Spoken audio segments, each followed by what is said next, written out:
What's up, you guys? If you're seeing this on YouTube, you guys are catching the live replay. I'm currently live on TikTok. So let's see what questions the people have for us today.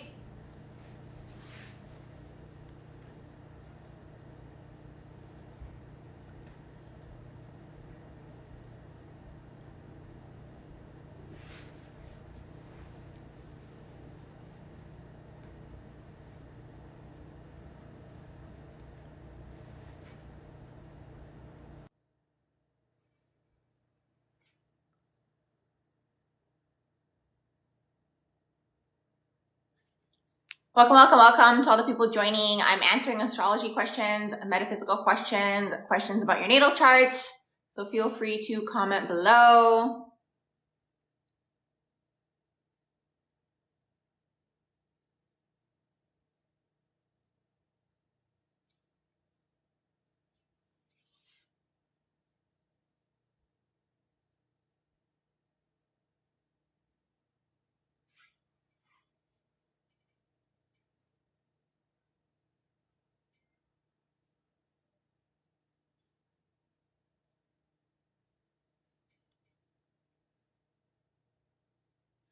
Welcome to all the people joining. I'm answering astrology questions, metaphysical questions, questions about your natal charts.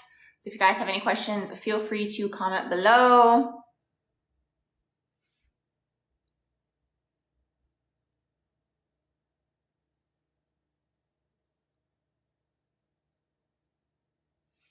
Welcome to all the people joining. I'm answering astrology questions, metaphysical questions, questions about your natal charts. So feel free to comment below. I'm answering questions about your natal charts, metaphysical questions, or questions about astrology in general. So feel free to comment below. Welcome to all the people joining. I'm answering astrology questions, metaphysical questions, or questions about your natal charts. If you guys have any questions, feel free to comment below. Thanks so much for the likes, you guys. Or if you guys want, you guys can do a topic and we can talk about that topic. Who is Aries most compatible with? Aries sun. Honestly, when we look at astrology, there's so many things going on in a natal chart, not just the sun sign. So you really have to look at everything. If I'm just going to base it off of sun signs, Aries is probably going to get along best with earth signs, I would say. The sun sign though. Thank you for the rose. Welcome to all the people joining. I'm answering astrology questions, metaphysical questions, anything about your natal charts. Yes, an astrology or spiritual topic, or it can be anything, really, whatever you guys want. Just let me know in the comments below. Let's chat about it. What does it mean if your ex starts talking, or if you start talking to your ex before Mercury retrograde starts? Usually, you guys, there's a pre-shadow and there's a post-shadow that I personally find to be even more like deceptive and intense. So let me know, was it maybe during the pre-shadow? I can't remember what day Mercury retrograde started exactly, but usually the pre-shadow is 2 weeks before.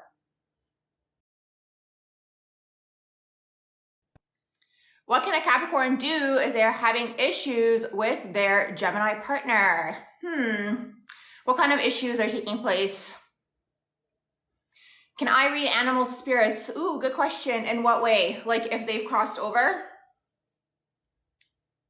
Welcome to all the people joining. I'm answering astrology questions, metaphysical questions, questions about your natal charts, questions about even being a psychic life, all these types of things, anything really under the sun. Once they cross over, no, I don't really tune into animals.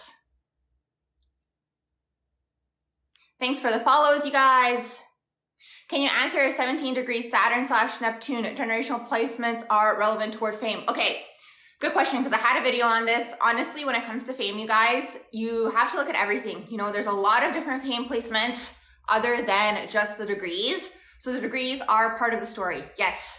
But the more out you go from the personal planets, the less of an effect it's going to have on you. And then you want to look at other factors for fame, okay? You can look at the sun. Sun may be in the first house, sun in the 10th house. You can also look at Venus in the first house. You can also look at Venus in the second house, Venus in the 10th, or Venus in the 11th. Also for fame, you can look at Jupiter in the second house, in the 8th house, or in the 10th and the 11th houses. A 10th house stellium, an 11th house stellium. You can also look at Leo stelliums. You can also look at Leo rising, having a Leo rising, and maybe having a Leo rising, and then maybe in that situation, actually Scorpio rising, having the Leo midheaven, or if you have an Aquarius rising, you might have a Scorpio midheaven, or just Leo rising in general. So those are a few things you guys can look for.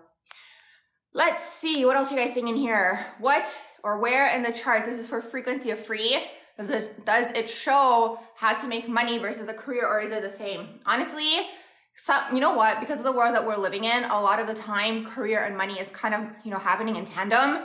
The thing is though, it's like, if we think about career, I personally feel like we're moving away from the concept of a career. You can see a lot of placements in terms of making money in your natal chart. You can look at your Venus, you can look at your Jupiter, you can look at your part of fortune, you can look at your midheaven, you can look at your north node, all these things. The way that I see it is like the more in alignment you are, let's say with your natal chart and the energies that you have going on in there, the more likely you're going to attract abundance regardless, right? Because you feel like you're in alignment, so you're at a higher frequency. It's kind of like chicken and the egg if you think about it.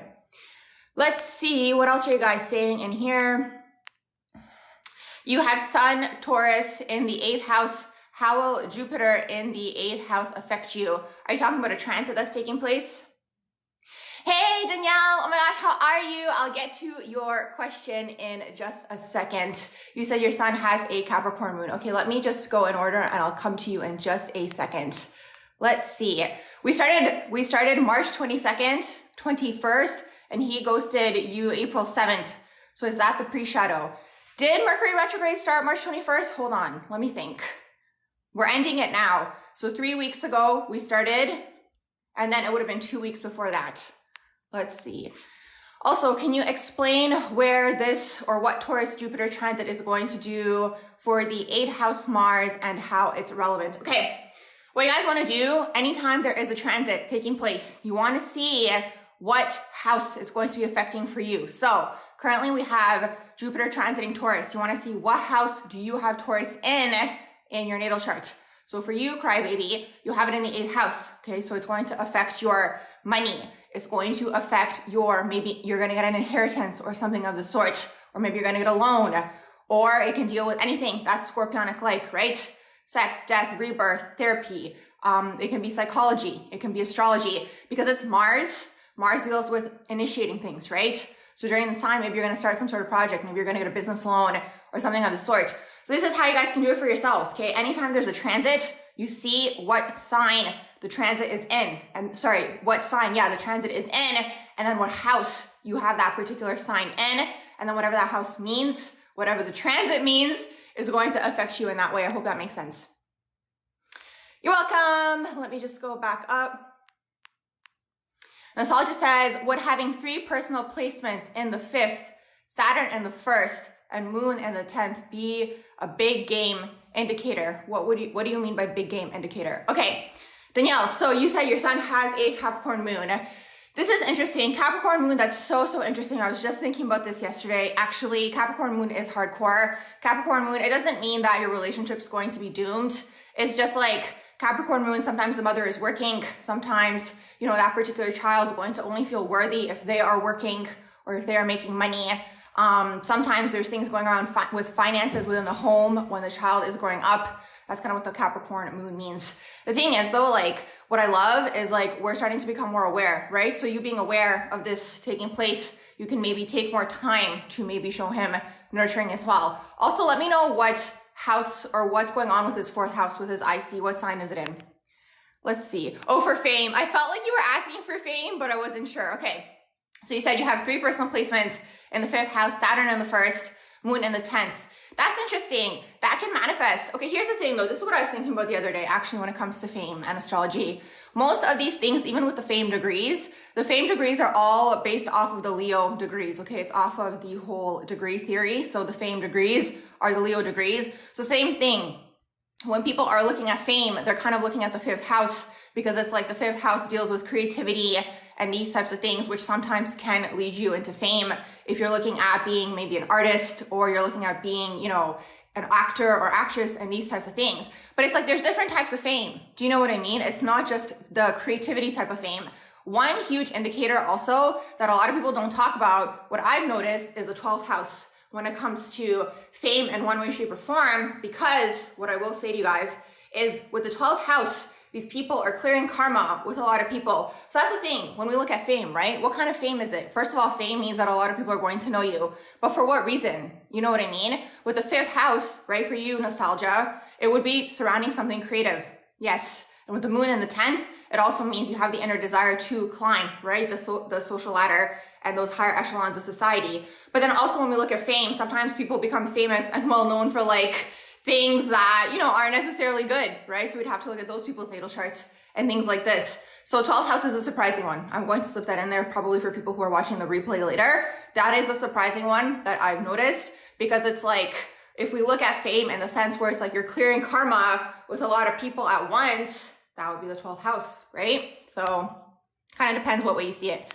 Let's see. You're welcome. Oh, he has 4th house Sag with Mercury in there. That's a very interesting combination. So for the moon and like for the inner world and for the home, you guys can look at the moon sign, and you guys can also look at the 4th house to see what's going on. So it's interesting because he has that mix going on with the Capricorn and the 4th house Sagittarius energy as well. So that could give him a little bit of a break from that hardcore Capricorn energy. Let's see. Oh, you're so welcome. Oh my gosh. Thank you, less than Midju. That is so kind. Thank you for the kind words. Yes, you guys, definitely subscribe to my YouTube channel. It's called Barbara Talks. I have way more videos on there because I can really talk forever. Let's see what else you guys saying in here. Hi, Vish. How are you doing? Let's see what else you guys saying in here. You notice that a lot. SZA has a lot. What does SZA have a lot of? Can you let me know? For Sinistry, his planets fall into your 12th. You heard that it's going to be a rough relationship. Yes. Well, okay, here's the thing. I mean, at the end of the day, it's all about perspective, right? But anything to do with the 12th house is karmic clearance. It's going to be hardcore. It can do with like the unconscious karmic clearance in the sense where it's just like heavy. You know what I mean? So that can take place. And then it's going to be karmic from a past life as well. I'm curious to know what planets in particular fall into your 12th house. Yeah, a lot of 12th house placements. That is one that hasn't been spoken about enough, is the 12th house. Because it's like, when you look at the 12th house and people who have an abundance of 12th house energy, they're clearing karma with a lot of people, right? So this can manifest many ways. Maybe you're going to work at a lot of jobs, you know, or maybe you're gonna be part of a lot of clubs or whatever. You do a lot of classes, workshops, these types of things, where it's like you're clearing the karma with people, a lot of people, through these things. But also it can be at once, right? So it's like you're doing some sort of maybe motivational speaking or singing or whatever it is. A lot of singers have 12th house sun in, the sun in the 12th house, and they have it conjuncting the Mercury in the 12th. Because what I'll tell you guys, what happens is when the sun comes out of the 12th, which is like the hardcore karmic clearance, the hardcore, like, you know, all these sorts of things that took place. Well, when you come out of that, right, you transmute it. And then you go into sun in the 1st, which is like, now I'm ready to present to the world. I'm ready to be on a stage, right? And then sun in the 1st gives you the undertone of having a Leo rising. So sometimes you're going to see that transition happen a lot. A lot of older musicians have had that a lot. And so does Selena Gomez. She also has a 12th house sun. Let's see what else are you guys saying in here. I'm just going back up. I will get to all of you guys. Let's see. Libra rising, hopeless romantic. Yes, that is true. Libra rising is definitely a hopeless romantic. Do I use Western or Vedic astrology? I use Western astrology. Nodal return in Aries will be transiting your 10th, and you have Aries North Node. How is that going to impact in your 10th house? How is that going to impact overall? Is that what you're asking? Let's see. Back to your question. So I answered, what does it mean to have communication during the pre-shadow? Yeah, okay, you guys, listen. Overall, whether Mercury retrograde is happening or not, when somebody's an ex, it's done for a reason. You know what I mean? They always come through, like they always come back. They always come trickling through to see if you're going to respond and all these types of things, specifically during Mercury retrograde. Sometimes it is a test energetically, right? To see, are you going to go back into the situation? But when it comes to relationships ending, always remember things ended for a reason. Let's see. But always during Mercury retrograde, pre-shadow, post-shadow, sometimes I find even the post-shadow creeps up on people because they're not expecting it, right? So these people come back because it's like maybe there's something unresolved there, you know, maybe there's something, maybe someone needs closure or something of the sort, you know. So that's what Mercury retrograde is for. It's for reflecting, reassessing is really what that is. And then it's up to you what you want to do. You have Leo 12th house, and his Leo sun, Mars and Venus fall into your 12th house. Yeah, that's going to be karmic clearance is really what that is with the 12th house. It's always karmic clearance. You have Mars in your 12th house and your North Node, and your North Node is in the 12th house in the sign of Aries. What would you like to know about that? Just overall what it means, let me know. You have Aquarius stellium in the 12th house. Uh-oh, karma. Yeah. What do you think of Cancer Lilith in the 5th house? Okay, Cancer Lilith is intense because the thing is there's always something going on when it comes to emotional manipulation with the sign. So sometimes when you're growing up, maybe emotional manipulation took place, maybe there's emotional neglect or something of this sort, and maybe now you do it, right? Because Lilith is your dark side. The 5th house deals with your creativity, right? So that's what the 5th house is all about. So in this situation, you know, the 5th house can fall into sometimes having narcissistic traits, only talking about themselves, and these types of things. So that's what Lilith is all about. It's our dark side, it's our shadows. So you want to see what the dark side of Cancer is and what is the dark side of the 5th house. And those are shadow traits that you have to integrate within yourself. Let's see, what else are you guys thinking here? Selena Gomez, yes, have their sun in the 12th house. A lot of musicians have sun in the 12th house. And then some of them, I would say most of them, have Mercury in the 12th, because through Mercury in the 12th, you are going to be channeling, right? You're channeling from the other side. Because the thing is, you guys, you have to understand that when you're being creative and you're getting any sort of creative inspiration, it's coming from the other side, right? So as you open yourself up psychically, you're also opening yourself up creatively. That's why a lot of the time these people have their sun in the 12th. Also, they have their Mercury in the 12th house. Also, personally, this is just my own observation. I find sometimes what I've observed is sun in the 12th is going to be a last lifetime. I always notice, you can always tell people who are clearing karma with a lot of people, and because they're clearing karma with a lot of people at once, in one way, shape, or form, this is how I've correlated it, at least. It is a last lifetime, right? Because it's like one and done, you know, you're clearing it with all these people. Now, something cool, what I'll tell you guys in terms of musicians, okay, and the 12th house, what they're doing is through their frequency, right? Through the voice and through their music and through maybe their own experiences, and now they've written it into music and all these sorts of things. They are basically singing it into the crowd, right? And they're taking the crowd's energy and they're transmuting the energy through their vessel and basically healing, right? Through the frequency of music. So this is something that we would call a high level empath is really what that is. Let's see. Oh, you're so welcome for answering your questions. No worries. Let's see what else are you guys saying in here. What do you say for Jupiter conjunct Chiron in Cancer in the 11th house? Very interesting. So for you, there's going to be a lot of healing that takes place, right? Because Chiron is the wounded healer. It's the area that we're healing through. So as you heal, okay, as you heal through the Cancerian-like things, so nurturing, being nurtured, and all these wonderful things, as you heal through this, you're expanding at the same time, and then you're activating abundance. So it's like your abundance and your money is going to closely be connected to your healing journey. And I'm also going to add in there that it's closely connected to your mother, because Cancer deals with the mother as well. So it deals with things to do with nurturing, being nurtured. Sometimes with Cancerian energy, like, yes, it can be literal nurturing, but it can also be like nurturing a project or something of this sort as well. Keep that in mind. And then the 11th house, Jupiter in the 11th house can have a following. So since the theme of today, we are talking about fame placements, Jupiter in the 11th house can develop a following or create money online, okay, through social media. And then same thing, because it's conjuncting Chiron, as you're engaging in this, it's healing for you. You are healing through this as well. Let's see. You're curious about my astrology placements? Yes, what would you like to know? I always make people guess. People who know, I usually tell them not to tell other people. I love the guessing game. Mixed Tiana, oh my gosh, what were we talking about earlier? What was your original question? Sorry for making you retype. It's just, it was all the way up there. Let's see. What do you think about Lilith in the 11th house, 22 degrees? So this is the area that you have your shadows in, okay? So Lilith is the dark side of the moon. It's your dark side, it's all these things. So when you have Lilith in the 11th house, your dark side can be, maybe you become very detached. Maybe you become very cold.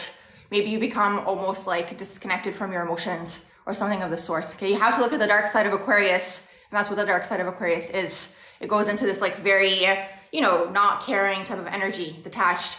Although Aquarius in the light is very healthily detached. Okay, that's the whole misconception with Aquarius energy. Okay, I don't know if I said Aries earlier, but I meant to say Aquarius energy. Let's see. Gemini, Sun, Moon, Libra, Rising. Welcome. You're welcome. Let's see. I'm going back up. Where was I? You haven't talked to him in years. You talked in October again during the pre-shadow.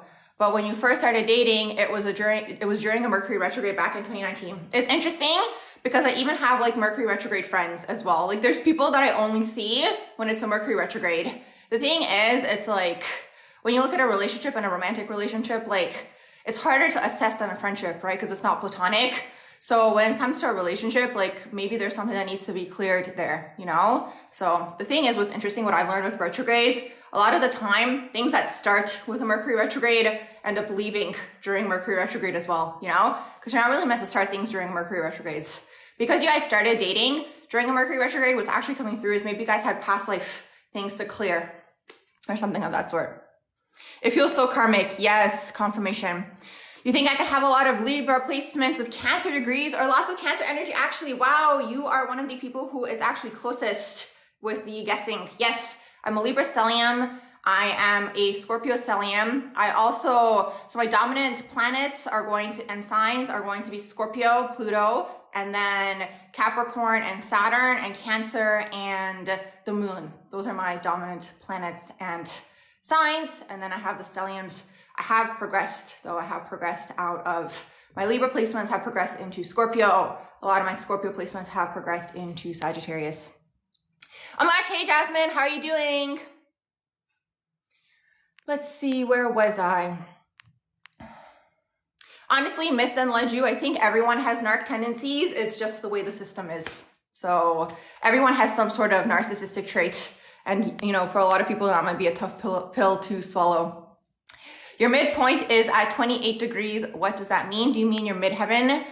What do you think about Jupiter in the 12th house? So, okay, 12th house placements, a lot of the time, this is how I see them, okay? 12th house planets.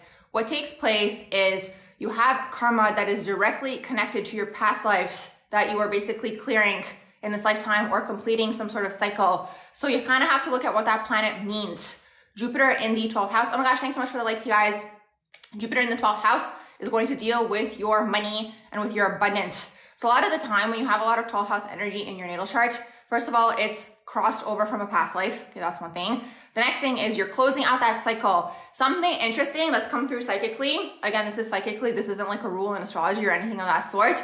But when I was doing someone's natal chart, what came through was that the more 12th house energy you have in your natal chart, the more accumulation of karma you have through your past lives. So it's kind of like, you guys, we keep coming back down here onto the earth plane to complete something, right? Some sort of soul desire. That's the whole thing here. There's something that doesn't get completed. We're trying to cross out. You're kind of like, oh, I wish I did that thing. Boom, you come back down.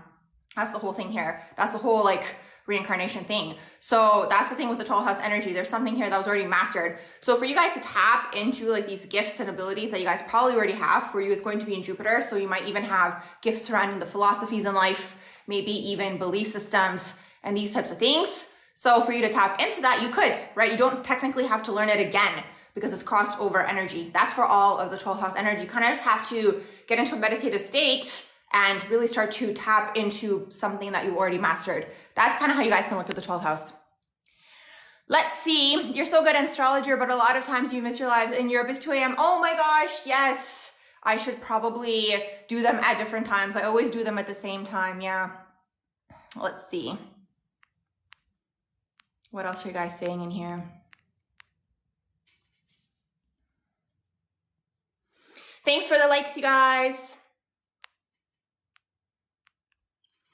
You have Sun and Mercury, Neptune, Venus, Uranus, Chiron, and the 12th house. You don't think this is your last lifetime. Interesting. Let me know why you don't think so,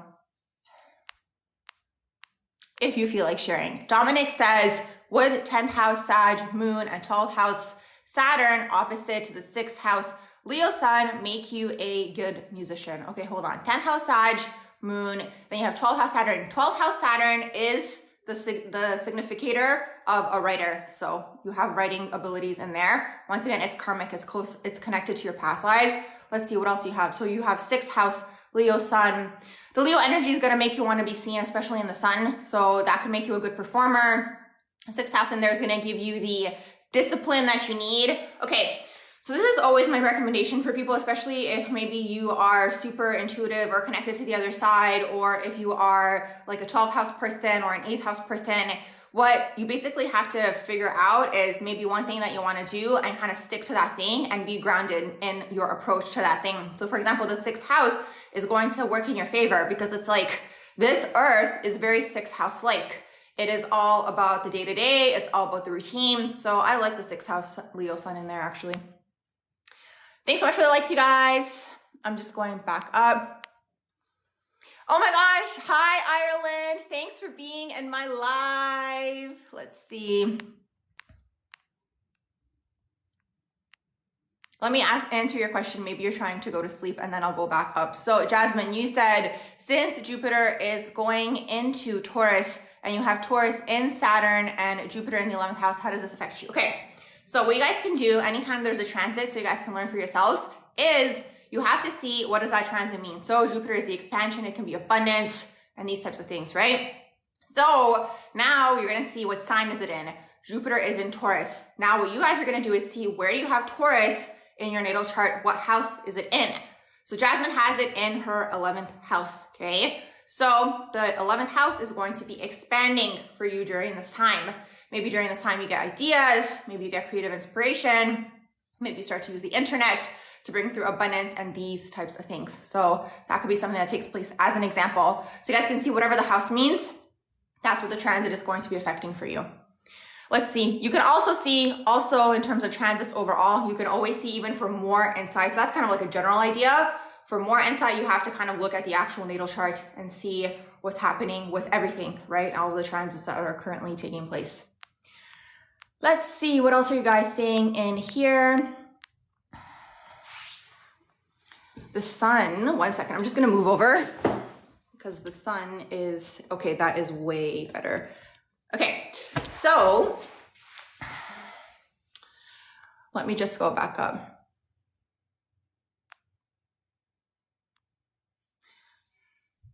Okay, so we talked about the 8th house Taurus sun, having Mars and North Node in Aries in the 12th house. Having Mars and North Node in Aries in the 12th house. Okay, so the North Node, you guys, is where you're going in this lifetime. Okay, so that's what the North Node is all about. To understand the North Node, you have to look at the South Node to understand where you've come from. Okay, so in a past life, you would have had your South Node in Libra and it would have been in the 6th house. It could have been very much a day-to-day lifetime for you. You could have been very much maybe like a homemaker, or maybe it was all about relationships. Maybe there was a lot of self-sacrificing that took place in that lifetime. Maybe it was a codependent lifetime, something of that sort, okay? You come through in this lifetime with North Node in Aries and the 12th house, basically now to figure out the self. That's what North Node in Aries is all about. It's all about starting something new, starting some sort of new cycle, okay? You've already done the South Node thing. You can still do that, but the thing is, like, we tend to fall toward the South Node because we are comfortable with it and it's familiar. You're meant to focus on the North Node. Now, the 12th house, right? The 6th house was very much about the day-to-day. The 12th house is all about the metaphysical planes, the psychic dreams and visions and the creativity and the illusions and all these types of things. Thanks so much. Oh my gosh, that was so cute. So that's what the North Node in the 12th house is all about. Okay, so in this lifetime, it could be a very, metaphysical lifetime for you, very spiritual, very Piscean. It could also be very creative because the Aries is in there. Aries in the 12th house is nice because it kind of puts the 12th house energy into action. You're going to have more motivation and these types of things. So that's what the North Node in Aries in the 12th house is all about. Let's see what else you guys think in here.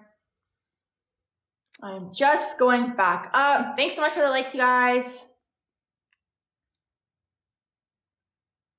Have I watched Meet the Robinsons? No, I have not. What is that movie about? Thanks for the follows.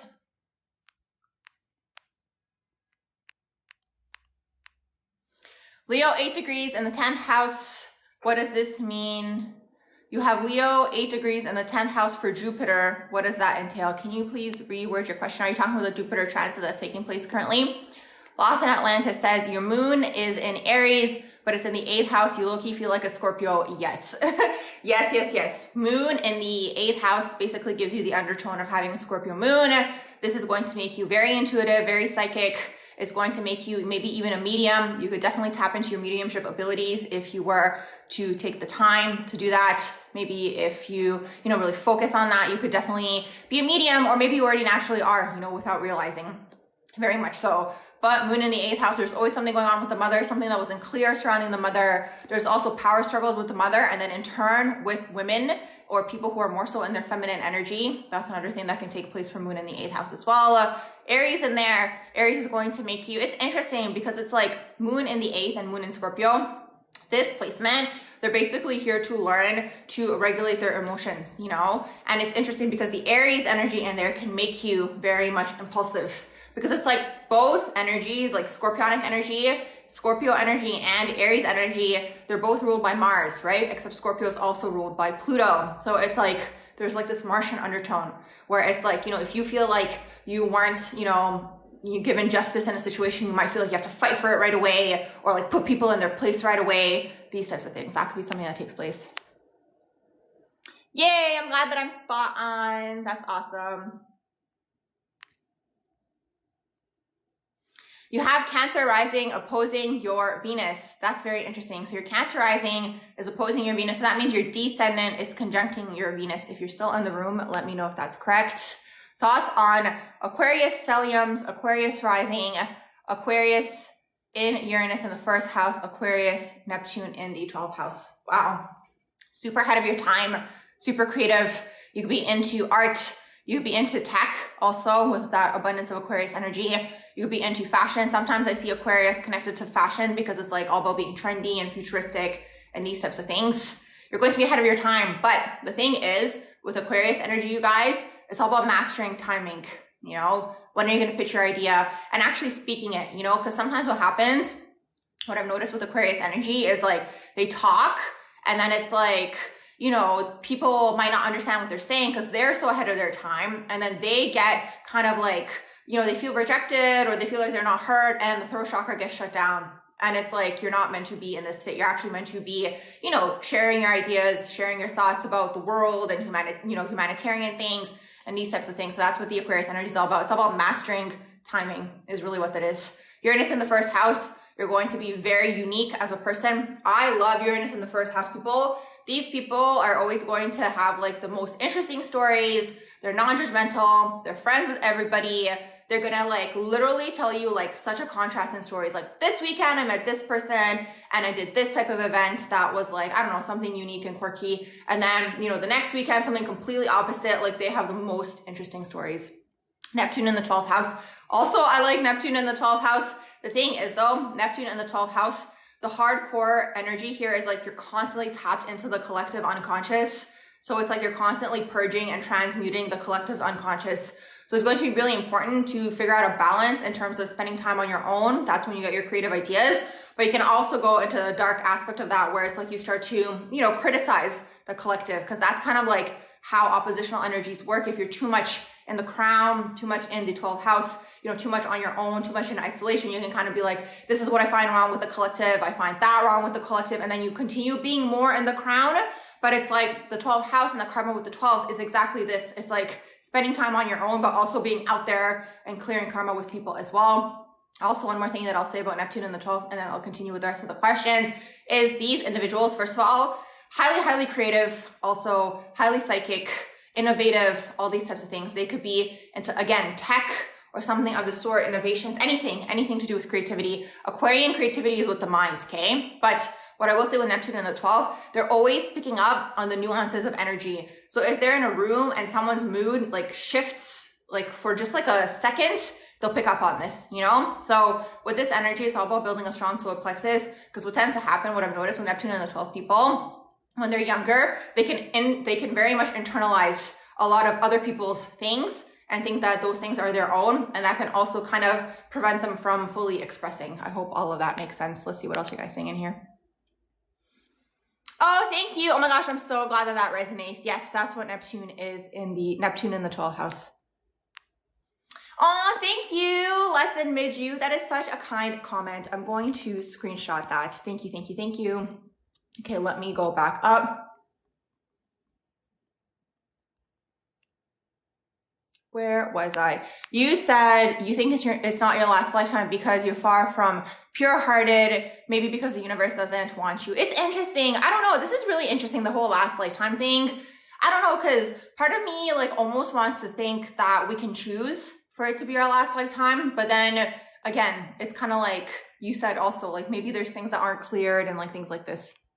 Let's see. Bouncing off of what she said. Frequency of free says, how can you best use this? Sag ascendant, Capricorn moon in the 2nd house, sun and Scorpio in the 12th house.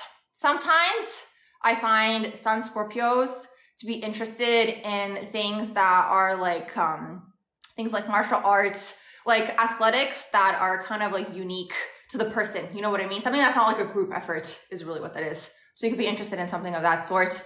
Sag ascendant, you're going to want to travel, you're going to want to move around. Capricorn moon is going to want the wealth. And then you also have sun Scorpio in the 12th house, which is that clearance with a large amount of people. I don't know, maybe you could be interested in creating like a travel blog with the Sag ascendant, or you could be interested in talking about spirituality or some sort of philosophy that you've created. It kind of depends what's going on with your third house or your Mercury. I'm kind of curious to know. But overall, what's on your mind is money, wealth, and climbing the higher echelons of society. And basically what's backing all of this, or kind of what's pushing you, is to clear karma with a lot of these people. That's kind of sun in the 12th house. Ah, thank you. Thank you, thank you, thank you. Less than Miju, that is such a nice compliment. Now I'm going up more, I'm going back up. You love how I explain things. Yay, I'm glad that things resonate. Let's see. I'm just going back up to where I was.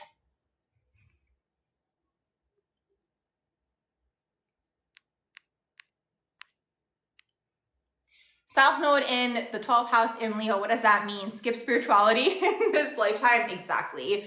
Yes, this lifetime is all about being grounded. It's all about the physical plane. That means your North Node is going to be in Aquarius and in the 6th house. You could very much be interested in things to do with technology, maybe learning about crypto, maybe learning about AI is going to be very beneficial for you, and creating some sort of routine. It's all about the day-to-day. The thing is, it's like, you know, you've already mastered the spirituality aspect of things. Maybe in a past life you were, you know, living away in the Himalayas and these types of things. You've already kind of developed those gifts. Now it's all about grounding into this physical realm and into this physical reality. Let's see, what else are you guys saying in here? What do you think about 7th house ruler Jupiter is in the 12th house? Is it karmic from a past life? Anything to do with the 12th house, you guys, is always, always, always going to be karmic. Breakdown of the 3rd house in astrology, please. Okay, good question. 3rd house in astrology deals with your communication, deals with your mind. It deals with how you communicate what you are thinking, okay? It also deals with your siblings. It deals with your local travel. So it deals with like the everyday types of people, okay? So it's going to deal with like, you know, you go off to the dance studio and you make friends through the dance studio, things like this. It deals with your friends as well, and it deals with short distance travel. So if you have an abundance of 3rd house energy in your natal chart, you're going to be someone who needs to talk, you need to speak, you need to be in one of these roles where you are talking and speaking and communicating.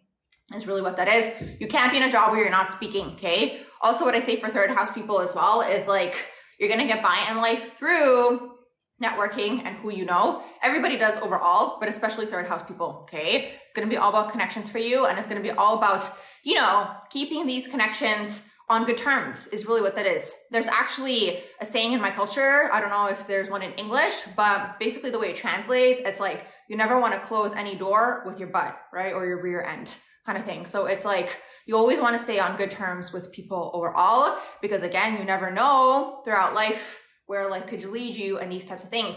So that type of philosophy and idea is going to be very much a 3rd house person's type of philosophy and idea. They want to stay on good terms with everybody and these types of things. Also, depending on what's going on with your 3rd house, where it is, siblings are going to play a huge role in your life, okay? So, you know, maybe you and your siblings are going to maybe start a business together, something of the sort. Or maybe there's karma to clear when it comes to your siblings or something of the sort. So that's kind of the idea with the 3rd house, and it deals with short distance travel. So it's going to be maybe like this weekend, you go on this trip, you meet this person, And who knows, this person now inspires you, connects you to that person, and it kind of gets you to where it is that you're trying to go. That's the overall idea of the third house. You hate all that stuff. You get so engulfed in spirituality. That's what happens. Yes, I do natal chart readings. I'll get to that in just a second.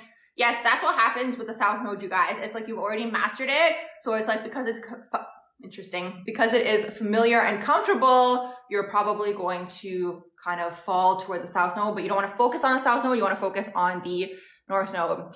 Natal chart readings. Yes. Okay. These are my natal chart readings. I have regular natal chart readings and I have progressed natal chart readings. They are a 45-minute reading where I'm talking and I'm going over your entire natal chart. The way that I do my natal chart readings is I go over first impressions first. Whatever comes out, comes up, pops up, whatever catches my attention when I first look at your natal chart. Then from there, it's a flow, okay? It's kind of like a flow of energy. And then toward the end, if I haven't touched on it already, I'll maybe go over the houses, planets, and signs and what all of those houses, planets, and signs mean if I haven't already done it in kind of like the connecting factor of the reading. Now, it is a video that I sent you guys as a private link, so you can watch it as many times as you want. You can send it to your mom, you can send it to your grandma, you can send it to your sister, your brother, you can send it to the whole family, okay? You can watch it as many times as you want. And my readings are 152 USD. If you're interested, you can go on my website underneath the shop.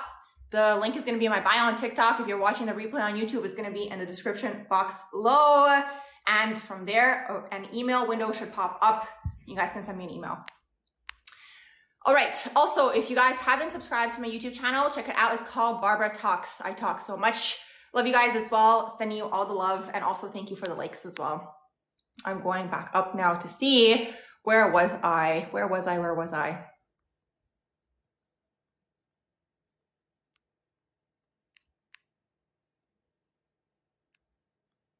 What do you think about Venus 0 degrees in Pisces 10th house? Okay, you guys, when we look at 0 degrees and when we look at the 29th degree, basically what that means is you don't get out of that sign until you master the karma of that particular sign. So for Venus at 0 degrees of Pisces, you kind of have to look at what Pisces means and maybe what shadow traits Pisces might have. And this is basically what you're mastering when it comes to these particular degrees. So Pisces in the shadow, Venus in Pisces in the shadow, actually what can take place is maybe you romanticize relationships. Maybe you put your romantic ideas on the wrong person. Maybe you kind of really try to make things work that kind of need to be left behind, these types of things. So you're clearing this, right? You are mastering this particular area because of the 0 degrees. Now, Venus in the 10th house is very interesting. This is actually one of the fame placements as well. This is also one of the wealth placements as well. Also, Venus in the 10th house can either be interested in dating people who are more accomplished than them, who are in some sort of higher status. Hypergamy can take place in this situation. Also, if it's not this, then you might want to be a power couple with someone. So you kind of, okay, so it's either you get together with someone and you guys build together, or you build something and then you get together with someone who is either, again, at your level, at the level that you kind of feel like I've built something. You know what I mean? That's Venus in the 10th house. And then you guys elevate together. So it can be this as well. Thanks for the likes, guys.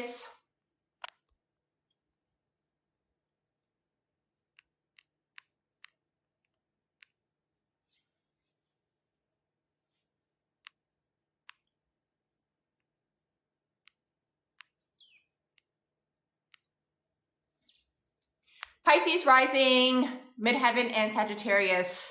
And most your Mercury, Venus, and Mars in Capricorn 11th house. Can you be a marketer? Like work in marketing? Absolutely. But what I will suggest for you, because of the 11th house, maybe do digital marketing. Up to you what you want to do. But because of the 11th house in there, you're going to be blessed with the internet, right? Being on your side, being able to make money through the internet, especially because you've got Venus in the 11th house.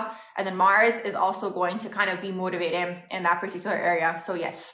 And then it's interesting because you've got midheaven and Sagittarius. Let's say you do digital marketing, maybe for companies or maybe just for yourself. Maybe you have some sort of online business or something of that sort. Then it's going to give you that freedom that you're seeking with the midheaven and Sagittarius of being able to move around and these types of things. Send your natal chart reading to your family. Exactly. It's like, you guys, This is how you guys have impacted me regarding when it comes to my natal chart. How can you support me? Do I have merch or a tip jar or something? Very good question. Yes, I do have my PayPal link, so you guys can donate on there if you feel called to do so. I also have a shop. In my shop, I have 2 books that I've written. I don't consider them books. I consider them art pieces because they're kind of like one-liners, and I kind of look at it as like an overall art piece. So it's like you kind of have to look at it as an overall art piece, and you kind of look at it as individual little like words, information that has come through. So you guys can definitely check those out as well. All of that is going to be in my shop. And I also have a journal that I made as well. So if you guys are interested in purchasing the journal, you guys can check that out as well. But yeah, those are a few ways. You can definitely go and check out my shop. There's going to be a few things on there. Let's see.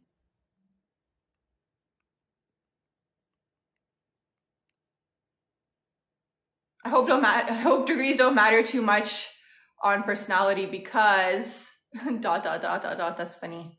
Let's see.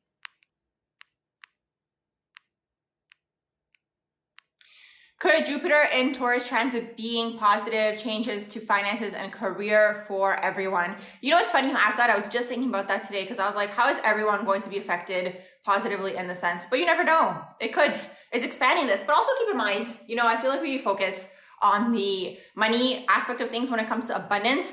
But it's like Jupiter expands every area that it's in, you know? So money, yes, is one aspect of it. But the thing is, like, you know what I was thinking about once? We don't really look at things where it's like, let's say you get something for free, you know? And it's like you got that thing for free because you have some sort of good karma when it comes to money, because maybe you donated once to someone, or maybe you gave money to a person on the street and these types of things. And it's like, I feel like because we put a lot of like value on like actual monetary gain, we don't look at these things as abundance. You know what I mean? We kind of just like bypass them. It's like, oh my gosh, yeah, I got a free thing. But that's also a form of abundance. You know, it's like good karma that you've earned, if that makes sense.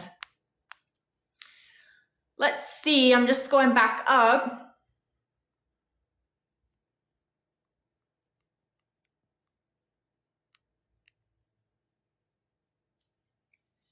Having your midheaven and Neptune and Aquarius in your 10th house. Okay, you have your midheaven and Neptune and Aquarius in the 10th house. Okay, so having Neptune in the 10th house is very similar to having your midheaven in the sign of Pisces, and that's a struggle, okay? Having Neptune in the 10th house, there's going to be things that you don't see clearly when it comes to your career. You might start a lot of things, stop a lot of things. You want to do a lot of projects. You don't know where to start, or you start all of them at once. Nothing is getting 100% of your attention and these types of things. So that's kind of the whole Neptune and the 10th house energy. And that's the struggle with that energy. What my suggestion is when you have Neptune in the 10th house is to pick one thing and bounce off of the oppositional energy, which is the Virgo energy, right? So Neptune is Piscean energy, then the Virgo energy is the oppositional energy, and the Virgo energy is what's rewarded down here, okay? It's all about repetition, practice makes perfect, routine, creating a schedule, and all these things.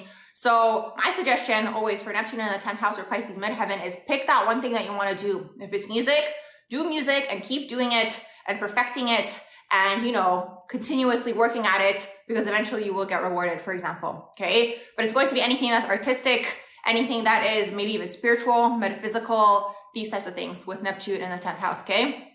And then you have your midheaven in Aquarius itself. You could be interested maybe in the internet, okay? Or having maybe an online business, or maybe being an innovative type of person, maybe creating apps or tech, or these types of things with midheaven and Aquarius. It could also be fashion, for example, especially because you have Neptune in the 10th house as well. It could be something of the sort. Or maybe even photography, creating something very like specific. I'm actually seeing some sort of like specific type of art where it's like you're painting something or something of that sort. What I will suggest to you, because it's coming through to tell you this, learn about NFTs. Actually, I would suggest that for everybody, but yeah, I'm just going to slip that in there. In terms of how can you use them for your creativity and maybe art pieces that you make or something of that sort. Let me go back up.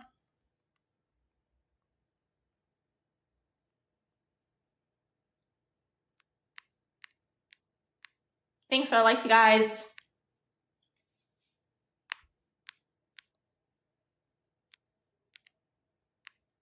Moon in the 8th house, very similar to having a Scorpio moon. Okay, so the thing is like the difference is between Moon in Scorpio and Moon in the 8th house is like the house is the area of life that it is.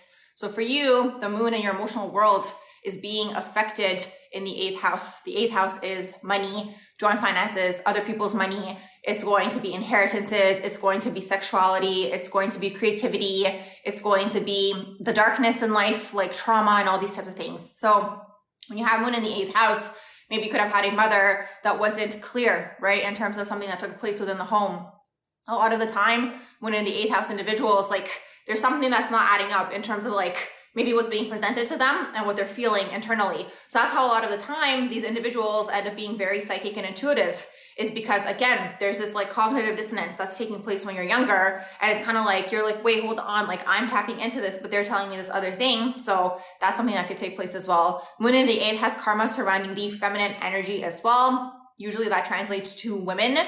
So in that situation, there could be power struggles, maybe when it comes to women, or just like controlling energy, because it starts with the mother. Usually, if it's not the mother, it's going to be the dominant feminine role in your life. Maybe the grandma or whoever basically play that role. Also, what I'm going to say for moon in the 8th, you're going to be a medium.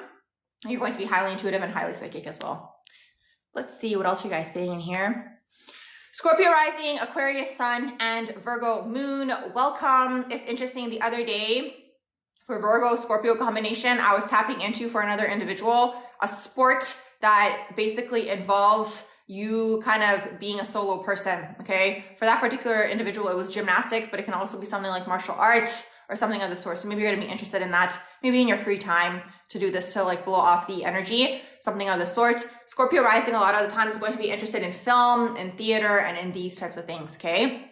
That's Scorpio rising energy, because it's like, Scorpio rising, what they're very good at is portraying a vibe on a screen, okay? So they're going to be very good at like photography, right? Or even like modeling and these types of things. So Scorpio rising is very, very good at that as well.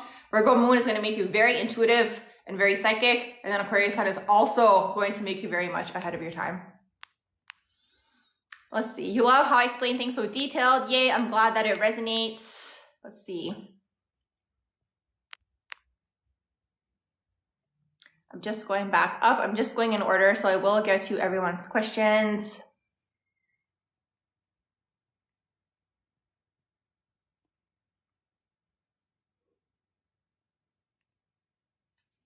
Your phone died, so you hope you didn't miss one of your so many questions. No, don't worry. I hope I answered your questions. I hope you were here. Let's see. 4th house and 7th house people, what advice for them? Okay. 4th house people, my advice for these individuals is you really have to clear this sort of karma surrounding the home, the upbringing, the family, and maybe even the mother, because it's affecting your career, it's affecting your 10th house. When I see an abundance of 4th house energy in someone's natal chart, right away, what it tells me is there's a lot of things going on surrounding the home that could be affecting your career or your public image, or just, you know, how you interact with the world overall, okay? Because that's what the 10th house is. Yes, it can be career, but it can also be how you present yourself on social media, right? So it's like if you have something you want to be doing, right, which is your 10th house, something that you want to be presenting to the world, well, if it's not going in the way that you want it to go, you have to look at the 4th house. I actually made a video on the 4th house and the importance of it, because I think the 4th house is one of the most important houses in the entire astrology chart. Everything is important in its own way, yes, but the 4th house is your foundation, right? It is, you know, again, it's your home, right? It is the original 2 caregivers, and everything comes from them, right? Your whole perception of masculine, feminine energy is going to come from these individuals. So you kind of have to see what's going on with the 4th house. There's always going to be karma surrounding the mother, okay, with the 4th house, because usually the 4th house does deal with the mother. And then in turn, your own internal feminine energy. Sometimes people who have an abundance of 4th house energy in their natal chart, they're going to be super nurturing to everyone, right? But the thing is, it's like they're this way because they didn't receive that nurturing, right? So it's like we're always kind of like playing out this like thing that's taking place, right? It's kind of like, you know, something that you deeply want, you're kind of putting out there. You're like, you know, treating people in a certain type of way because you want to be treated in that way. So that's what happens with 4th house or even Cancerian people. It's like they want to be nurtured, but then they're nurturing to everybody else. That's important to understand with individuals overall, right? Because it's like, the way we treat people is actually how we want to be treated, right? Especially, let's say if it's like you're overly doing something, right? Overly nurturing or something where it's to the point of your detriment and these types of things. 7th house people, when I see 7th house in a natal chart or an abundance of 7th house, these people are here to master relationships. That's the thing. You're here to master relationships. master being in a relationship, master having maybe a long-term partner. Maybe if you have it in Saturn, maybe you have Saturn in the 7th, you're like desiring this like long-term partner and serious relationship and these types of things. That's what these people are here to master. So that's the thing, you know, when we look at the way society is structured, right? It's kind of like there's a box for everybody and one size fits all, but it's like every soul is individual, and you see that in people's natal charts, right? So it's like 7th house people are here to master relationships. So you'll notice, you know, those people who are on TikTok, for example, who are talking about their dating life and their dating stories and this happened and that happened and all these types of things, they're probably 7th house people, right? Because they're here to master relationships. And a lot of the time you tend to struggle in that particular area. So wherever you have the abundance of the house or the energy in your natal chart, you tend to struggle because you're meant to master exactly that, at least from what I've observed, okay? So another thing for 7th house people, what I'll also say is these people are also here to learn to be interdependent. I'll say that much, because sometimes they can really, really want relationships and they can fall into codependency. That's a huge thing. They can also have the fear of being alone. And sometimes they can kind of feel like they can't proceed in, you know, other aspects of their life if they aren't in a unit with another person, okay? As long as it's a healthy dynamic, right? That's all that matters at the end of the day. But that's 7th house energy. And one more thing that I'll say about 7th house energy as well is that these people are going to be very good at business. That's something that a lot of people don't talk about with the 7th house. People are going to be very, very good at business. They're going to be very much connected, okay? Because the 7th house energy is all about initiating things, right? So they're going to be the party host, for example. They kind of bring people together, right, for a common cause, right? Today, we're all here together for astrology questions, right? That is kind of like 7th house energy, just as an example. Or they have some sort of party. Maybe they are a wedding planner. That could be an interest for 7th house energy as well. They're bringing people together for a common cause. Let's see what else you guys think in here. Is 7th house more about networking than the 11th house? Very good question. So, okay, this is how the air houses work, right? Gemini, which is the 3rd house, right? It's the earlier. They are kind of like friends with everybody, making connections. You know, I want to do this, I want to do that type of energy, right? Then you have the 7th house. The 7th house is the initiator when it comes to these things. I'm starting this project.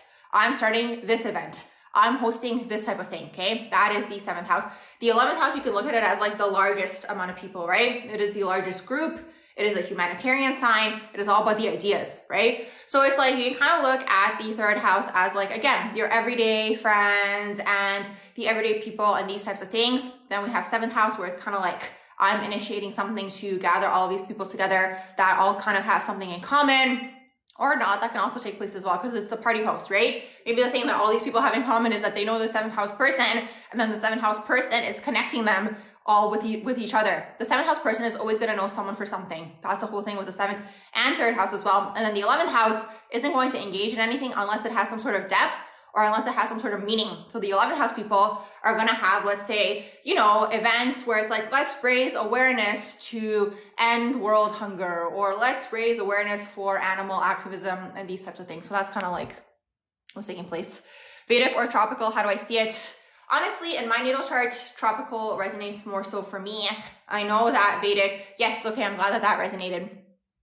I know that Vedic is, you know, more complex. If you think about it, they have all of the different charts. They have like this D chart, that D chart, and all these types of things. So honestly, like I've seen a lot of astrologers start off with tropical, move into Vedic. I think it's good to know both, honestly, and see which one resonates more for you.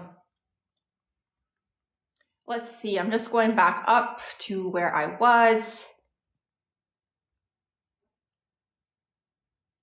Yay, oh my God, I'm glad you landed on my live as well. Lost in Atlantis, I hope you're still in here.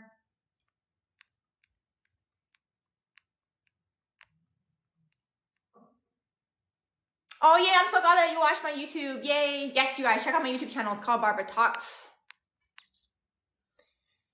Gemini at the 5th, in the 5th house at the 0 degree.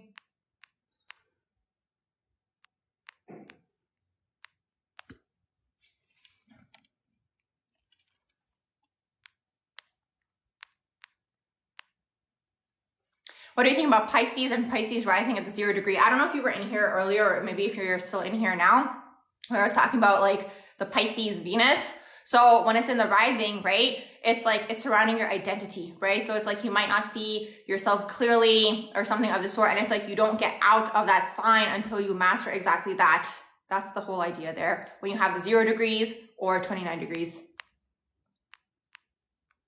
Neptune in the 10th house, Sagittarius. Ooh, Derek, I don't know if you were in here. I was actually explaining that to another individual. When you have Neptune in the 10th house, you don't see your career clearly, or maybe what you want to do for work or your career or anything of the sort. You might not see this area clearly. So what tends to happen is like when you have Neptune in the 10th house, you want to do all these things. You have all these dreams. You might not know where to start. Or you might start all of them at the same time. The thing is, what I'll tell you guys about like the earth plane overall, the earth plane is all about focused energy, right?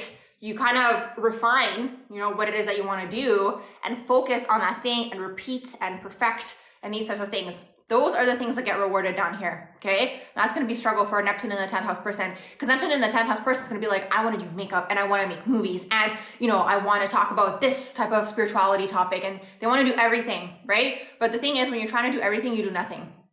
That's the struggle. So my suggestion always is pick one thing.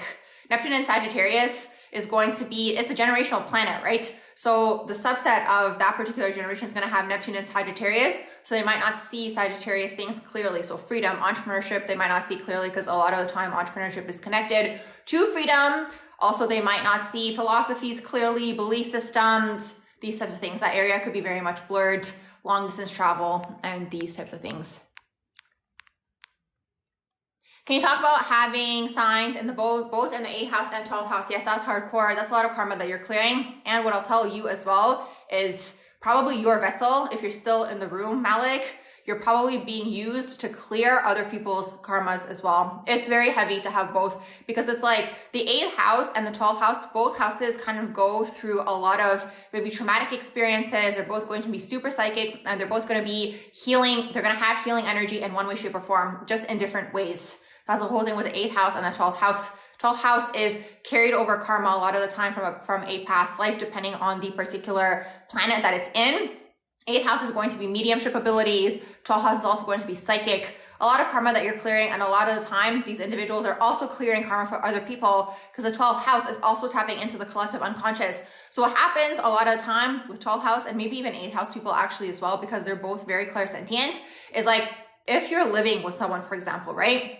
Or you're living with people, you, without realizing, you're tapping into those people's, you know, unconscious traumas and these types of things. That's the struggle with the 12th house. That's why a lot of the time the 12th house is kind of always trying to escape, if that makes sense. But it's like you're meant to actually be here physical, in this physical reality and physically present. But a lot of the time they're trying to escape. So the whole like catch-22 with the 12th house, you guys, is like that energy wants to be in isolation. They want to be in isolation, and they don't want to deal with people. It's kind of like they've done it so many times, they're over it, but they have so much healing energy that they're actually meant to clear karma with these people. And through interacting with these people, they're actually clearing, you know, their energetic fields as well, if that makes sense, okay? So that's the whole thing. When you have this energy, it's going to be hardcore. Definitely, you're going to have healing energy, healer vibe. You might be interested in these types of worlds, interested even in art and these types of things. Because the thing is, when we look at art as well, you guys, is like when someone writes something, right? Like let's say you're interested in writing, for example. When someone writes something and that resonates with another person, you are now validating that person's experience, right? That person feels seen, that person feels understood, and these types of things. Or let's say you make a painting and someone really sees themselves in that painting, right? So it's like, it's healing energy. It's just a matter of like, what area are you going to channel it in? Is it going to be through art? Is it going to be through writing? Is it going to be through astrology, right? Because 8th house is going to be interested in astrology as well. They're going to be interested in this, right? Because you're healing, right? And it's like these types of people, either, you know, 8th house people are always going to be interested in learning about other people, their traumas, and these types of things, okay? So that's going to be the 8th house. And then the 12th house people, you know, because of the healing vibe, you're attracting these people into your life anyways. People who have, you know, a lot of things that have taken place, and maybe they start crying to you and you just met them in the street or something of that sort, you know what I mean? So those are a few things that could take place. Let's see what else you guys saying in here. You said pick one thing you have said pick one thing this whole life, and it's and that's so crucial for the next step. You know, that's the thing. See what I mean? It's interesting to see, because it's like sometimes the message is yes, it's resonating with individuals. I'm so glad that resonated. Let's see. Neptune in the 11th house. Okay, Neptune, you guys, is the area that you don't see clearly, okay? So you don't see this area clearly, and it's like you're escaping through this area, and you can also be creative in that area as well, because that's what Neptune is. So when you have Neptune in the 11th house, You might not see your own ideas clearly. You might struggle to express your individuality when you have Neptune in the 11th house. Thanks so much for the likes, you guys. You might also struggle to sometimes communicate. I find that it's interesting. It's interesting because all of the air houses, they are mental, but also I find that a lot of them also deal with the throat chakra and speaking, and so does the 11th house. So when you have Neptune in the 11th house, you might struggle to communicate your ideas, right? Because it's like, it's blurring this area for you. You don't see this area clearly. You can also escape through that particular area. So in your mind, you can escape through your futuristic ideas and your dreams. And I can save the world like this, and I can help the world like that. That's very much Neptune overall, but Neptune in the 11th house is this as well. So that's the whole thing with Neptune in the 11th house. My recommendation for anyone, wherever you have Neptune in your chart, everyone has Neptune somewhere. Wherever you have Pisces, wherever you have the 12th house, figure out how you can ground in that particular area in your life, because you're always going to be escaping. And something that I've also noticed energetically, there's also an energy of avoidance attached as well. That's interesting that that's come through recently. Sometimes people like have an avoidance to maybe what it is that they want to do. They're avoiding this for whatever reason. Maybe there's a fear around it. Maybe there's a fear when it comes to receiving that thing. You know, maybe sometimes the fear is like, okay, if I get that thing, what's next? You know, that's why sometimes people get stuck in the dream state, in that Neptunian, like, oh, well, when I get it, it's gonna be like this, and it's gonna be like that, you know? So sometimes there's an avoidance connected with that energy as well, because it's like, you know, if you get it, is it gonna be exactly how you had envisioned? Like there's this energy taking place as well. Let's see. How can you tell what thoughts are yours and what is not? You pick up on a lot and it gets confusing. Yes. Okay. So for people who are psychic, for people who are intuitive, people who are maybe clairsentient and these types of things, it's very, very interesting. My biggest recommendation is learn your own energy and learn who you truly are at the core. And I always talk about developing a strong solar plexus chakra, which is your identity, which are strong boundaries and these types of things, because it's going to kind of prevent you from that enmeshment energy, you know? And then you're going to be able to tap in and be like, hold on, are these my thoughts, or am I picking up on somebody else's, you know, and these types of things. Overall, like 12th house people, it kind of always feels like there's just so much going on up here because they're always tapping into things. So taking time to yourself, taking time to ground, taking time to be by nature, by water, is going to be very, very helpful. But the biggest thing that's going to be helpful is going to be learning your own energy and knowing who you truly are. These are my likes, these are my wants, these are my desires, you know, and then you're going to know where it's like, okay, I'm tapping into somebody else's thing, you know, and these types of things. Malik says you have Neptune and Jupiter in the 8th house, Capricorn, Moon, Sun, Mars, and Taurus. Moon, Taurus. So Capricorn and Moon, and then you said Moon, Taurus in the 12th house. Okay, can you clarify that? So you have Neptune and Jupiter in the 8th house, and then you said you have Capricorn and Moon, Sun, Mars. Did you want to say Capricorn and Mercury? If you're still in the room, let me know.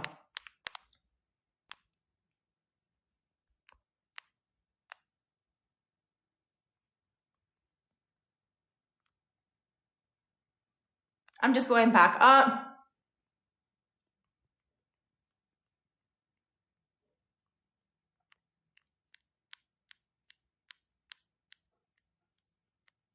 Also, what I will add to the whole, like, knowing what's yours and what's not yours in terms of energies and thoughts and these types of things, honestly, I always talk about healing. That's also really important because it's like, even in terms of like psychic work and these types of things, even if you're interested in the psychic world and these types of things, you really, really have to integrate the lower chakra wounds, okay? So what are the lower chakra wounds? We have root chakra, sacral chakra, solar plexus, and I'm actually adding heart chakra in there. There's a lot of heart chakra wounding as well in terms of grief, in terms of disappointments and these types of things. So root chakra is finances, security, it's anything generational. It's going to be anything to do with the fear of death, like the existential fears that are like just like collective fears, right?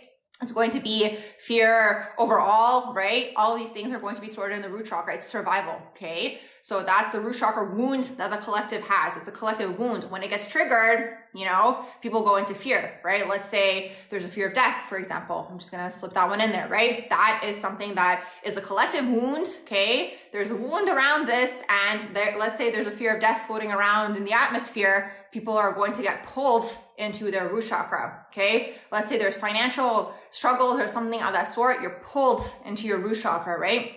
Because it's like, there's something here, there's a wounding or something of that sort that took place. It's collective, right? These are collective wounds that are taking place overall. Then you have sacral chakra. Sacral chakra is hypersexuality and repression of sexuality, okay? So that is that wound, and it's also wounding because it's conflicting energy, okay? So when there's like a conflicting energy that's taking place, that can also kind of cause people to go into wounding overall, because it's like, okay, hold on, but you said this, but then you said that, and you kind of go into like a, wait, is it this or is it that, okay? That sacral chakra, codependency is in the sacral chakra, addictions are in the sacral chakra, and just the feminine energy overall, that's just at least what I've seen psychically, is in the sacral chakra. And we all have these energies within us, masculine, feminine.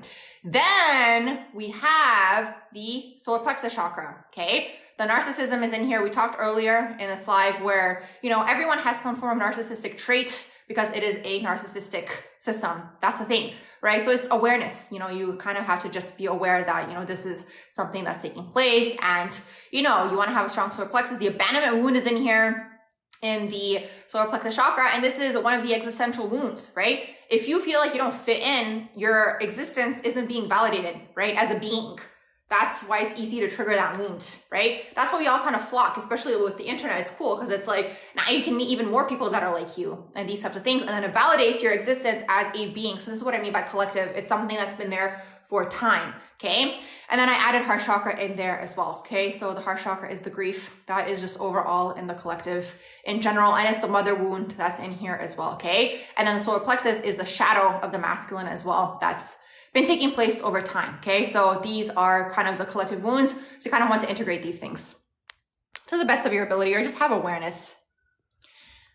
What's my zodiac sign? Yes, try to guess. I always get people to guess. Let's see if you guys can guess. If you guys already know, don't tell the other people. How do you read interception charts? Yes, okay. Do you mean interceptions in your natal chart? So when you have an interception in your natal chart, basically what this means is, and this is in the Placidus system, that energy was swallowed up. It wasn't expressed. It wasn't allowed to be expressed. Maybe there wasn't room for it to be expressed. Maybe, again, it always comes down to the two caregivers, whoever they were, right? Maybe they just didn't know how to hold space for it. That's what an interception is. So when you have an interception in the Placidus system, you usually have a sign that's occupying two houses, two different signs occupying technically 4 houses, right? So let's say you have Aries in the first and the second house. That means you might have Libra in the 7th house and in the 8th house. And then in your natal chart, you gotta see what might be missing. Let's say you're missing Gemini, and let's say you're missing Sagittarius, something of this sort, okay? And then you wanna see what's the preceding sign before Gemini, okay? So before Gemini is Taurus. So then you wanna see what house do you have Taurus in your natal chart, and that's going to be the intercepted house, okay? So that's how interceptions work. And then it's like, then you can have intercepted planets, and it's swallowed up energy is really what that is. Let's see. Totally got that. Yay, I'm glad that that resonated. Let's see. I'm just going back up to see if I missed anybody.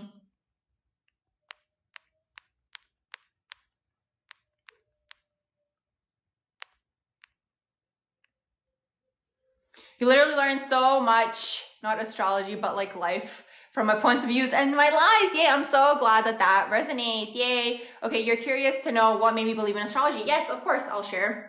So basically it's interesting because I'm a Libra sun. So I don't know if you guys are guessing at the bottom, but if you guys are guessing, I'm a Libra sun.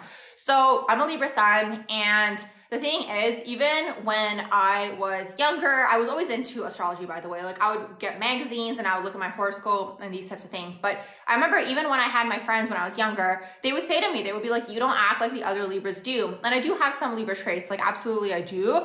But it's interesting because they would be like, Libras are like this, all the Libras I know are like that, and these types of things. So that was just based off the sun sign. Then I learned the moon sign, okay? So my moon is in Scorpio. When I learned the moon sign, my whole life made sense, okay? So I learned about the moon, and I was like, oh my gosh, this makes so much more sense, right? And all these types of things. And then I started learning more, right? And all these things just started resonating with me, the houses, these types of things, just like how they probably resonate with you guys as well, right? That's kind of what made me believe in astrology so much. I do believe in free will, so I don't do predictive astrology so much, right? Because it's like, I don't know, I don't like knowing what's going to happen next, although it is challenging when you do know so much, right? So I try to kind of stay away from that and kind of go with the flow when it comes to certain things. But when it comes to personality traits and things that have happened, astrology has basically helped me learn a lot, right? In terms of like, these are the weaknesses. How can you balance your weaknesses, right? And then you kind of just start making connections with everything. I was always into like metaphysical things, always very intuitive. I was always very much into everything to do with like the metaphysical world, everything to do with like philosophies and these types of things, right? Religions, these types of things. I always wanted to know the root of everything, right? The roots, where did the spiritual roots come from? So I read a lot of texts and these types of things. So yeah, one thing led to the next. So that's kind of how I got into astrology. What else are you guys saying in here? You think I have 5 elements. Let's see, what else are you guys saying in here?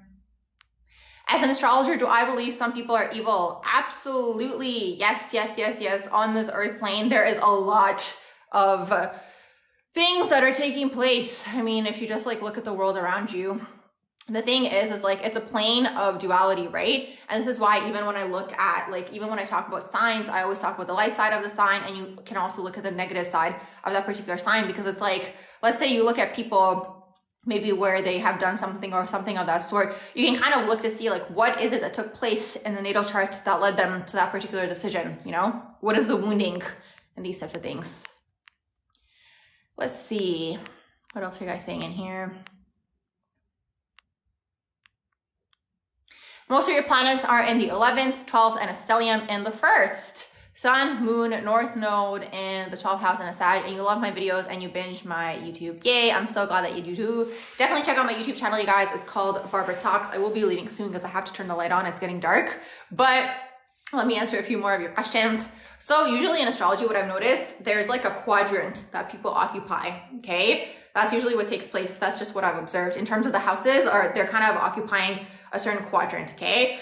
So for you, you have the 11th house, 12th house, and the 1st house. You're here to start something new. You're probably going to be very intuitive.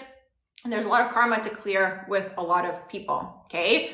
Sun in the 12th house, and you have Moon in the 12th house, and you have North Node in the 12th house. A lot of the time, these are carried over things. Moon in the 12th is going to be very intuitive in terms of their feelings, okay? They're going to pick up on the subtleties of energy. That's the 12th house, you guys. The 12th house picks up on the subtleties of energy, like the nuances is really what that is. 12th house people are very good at pinpointing the exact emotion of something. That's why these people are going to be very good at, like, you know, making those montages. Okay, do you guys know what core is, or hope core, or anything of the sort? That's kind of like the current like art trend, I guess you can say, on TikTok, right? So the thing is, when you look at core, these people are very good at pinpointing an emotion and then pairing it with all these clips, people saying something, and maybe putting music, and there's like a theme taking place in it, right? 12th house people are good at that. They're good at pinpointing a certain type of emotion because they pick up on the nuances of energy is really what that is. And then 11th house, you're also dealing with a lot of people. You're probably going to be into humanitarian things and these types of things as well. It's called core. Yeah, look up the hashtag core. They also have hope core is another good one. But core is very interesting because they're gonna pick like a societal issue, right? Let's say like loneliness, for example. And then they're gonna kind of put all these clips together where people are expressing this, and then they put music. And it's just like, it's just so good. It's just honestly so good. As an astrologer, what do I think happens to evil people? That's a good question. I can answer that maybe from a metaphysical perspective more so. It's hard to explain because there's just so much taking place in terms of like the metaphysical aspect of things, in terms of the realms. I find that a lot of people, to avoid their karma, they're kind of, okay, I hope you guys are following. I'm going to take you guys into the crown, okay? So something that takes place energetically is like when we're crossing out of the earth plane, right? Some people, quote unquote, get recycled energetically, especially these people who have done certain things that don't want to face their karma for the things that they have done. So when they're crossing out, somehow they loop these people right back in, right? Before they actually leave this place. So they kind of keep recycling certain people. So within certain families, you're going to see this taking place. That's as much as I can explain when it comes to talking in code. One second, let me just turn the light on. Hold on. Oh my gosh, I feel reborn after turning the light on. Wow. Let's see. Thanks for the likes, you guys. You and your mom are both Aquarius sun, Pisces rising, and Western. You wonder if this means something. Yes, this does tend to take place, you know, in terms of, there's sometimes like a theme in terms of the parent has this, the child has this, especially in the big three. You said you have both Aquarius sun and Pisces rising in Western. That's interesting. I'm curious to know what the moon is. The sun deals with the father, so maybe there's like a theme in terms of your father and then your mother's father. And then Pisces rising, you're probably both going to be healers in one way, shape, or form. Let's see, what else are you guys thinking here? That's so cool. You don't quite understand, but thank you for explaining. Yes, it's going to go into your subconscious and then it's going to make sense at a different time. Let's see. What else are you guys saying in here? How can Venus retrograde? Another thing that I'll also slip in there, there's something also called karmic retribution as well. So that's when people tell you things that they're doing to also try to avoid their karma. But again, different conversation for a different day. Also just slipping that in there. Do you have any idea how to master Pisces ascendant and how to ease Neptune in the 11th house? Okay. Yes, it's a struggle. Honestly, my biggest recommendation for all Neptunian energy, Piscean energy, 12th house energy, like these types of things, you have to basically hone on something that you want to do, right? And figure out a way to ground it in this physical reality, you know? It's like a lot of the time, like these people might want to talk about things that a lot of people aren't really understanding yet or something of that sort, right? And it's like you have to kind of, especially for Neptune in the 11th house, my suggestion for 11th house people is always start where the collective is at and then bring them up to your level, right? So if everyone's talking about sports, the 11th house person isn't going to want to talk about this. To them, it's like too surface level. They want to talk about things that actually matter to them, right? But it's like if everyone's talking about sports right now, well, you got to start talking about sports. And then let's say you're into astrology through sports, maybe you can start talking about astrology, for example, something of the sort. And Aquarius, thank you. I get that a lot. I do get that a lot. I get Aquarius energy a lot. You know why? It's because I'm born on an 11 day. That's where it comes through. Let's see. Also, what I'll say to you guys as well is Uranus is like aspecting almost everything for me. So there's that energy as well taking place in my chart. Libra moon. I'm not sure if you're a Libra moon. Hi. You wanted to know about Gemini in the 7th house. Yes. Is it overall occupying your 7th house? These are going to be the types of people you attract into your life. Okay. So Gemini in the 7th house, a lot of the time what happens with 7th house, which is your descendant, is you're going to attract the shadow of that sign because you're integrating that within yourself. So you might attract flaky people. You might attract inconsistent people. You might attract people who promise you this and then promise you that, but they don't follow through. You might attract people like this. But also alternatively, eventually, okay, after you integrate this aspect of yourself, because all relationships are showing us shadows of ourselves. That's the thing, always, okay? So after you integrate these things, you could go into the divine version of that sign, which is being chatty, attracting people like this, attracting intellectual people, attracting smart people and funny people, and attracting people who know a lot of things and maybe have a lot of friends and these types of things, okay? So that can take place, okay? Also, when it comes to your relationships, because it is in the 7th house, what can take place is maybe you also maybe want to date around or something of the sort. Let's say you have Gemini in the 7th house. This is just as a random example how it can manifest in terms of the shadows that I'm talking about, okay? Maybe you have Gemini in the 7th house and maybe you really think that you really want to be in a unit, right? I really want to be with, you know, this person and I want to date that person. I want to be in a long-term relationship, but maybe the Gemini energy within you wants to date around, right? And then maybe you attract someone who's like, I want to date around, right? You know, I want something that's short-term or whatever it is, like these types of things. That could be something that takes place. And it's like, maybe they're showing you that you actually want this, just as an example. Yes, I learned numerology as well. But I would definitely say astrology is more so my strength. So can I explain midheaven in Taurus? Yes. Okay. So your midheaven sign, you guys, is the way that you present yourself to the world. Okay. It's the way that you also want the world to perceive you. It can also be the type of career you might be interested in. A lot of the time people look at midheaven and they think it's the career. No. When it comes to career and these types of things, just because of the world that we're living in, a lot of the time career and purpose are very much like connected, right? People look at like my purpose in life, you know, like whatever you're doing for your purpose, you might want to also bring money through whatever it is that you're doing as your purpose, right? But it's like you can also work a job and then you can also be achieving your purpose in a different way, okay? As an example. So when you have midheaven in Taurus, you basically want people to perceive you, this is the public, right? You want people to perceive you as hardworking, as luxurious. I'm going on these luxurious vacations. I'm, you know, meeting these types of people. I have this type of car and this type of watch and these types of things, right? Because you're building. That is midheaven in the sign of Taurus. So that is the overall idea with that. Let's see what else you guys saying. You may use that as videos. Yes, I felt like frequency of free. You were asking for that. I was going to suggest that for you as well. That's perfect. We're on the same page. Yes, do it. It's definitely cool. Like definitely look at it. And if you guys are joining the live just now, we're talking about core. It's really, really cool because it's like, I don't know, it's just so artistic. And it's like, I don't know, it's just such a vibe. And it's interesting because, you know, in like the core community, what they say is like, the less amount of likes, the better the core, because it's like, you're even more niched down. It's really, really cool. Definitely check it out, you guys. Like, look up the hashtag core. The whole idea here is like, these people are kind of portraying art through videos, right? So they kind of put together all these videos. Let's say there's a theme that they're trying to highlight, right? Maybe there's some sort of world issue. The example I used earlier was loneliness, right? So let's say they're trying to highlight loneliness. And it's like they get all these clips where people are talking about this, or maybe clips from movies. And then they add music, and it's just like, I don't know, I love it. I love it. I think it's so cool. I spent hours on core one day. Oh my gosh, Palestumi, hey, how are you? What's going on? Let's see. You and your mom's moons square each other. She's a Leo and you're a Taurus.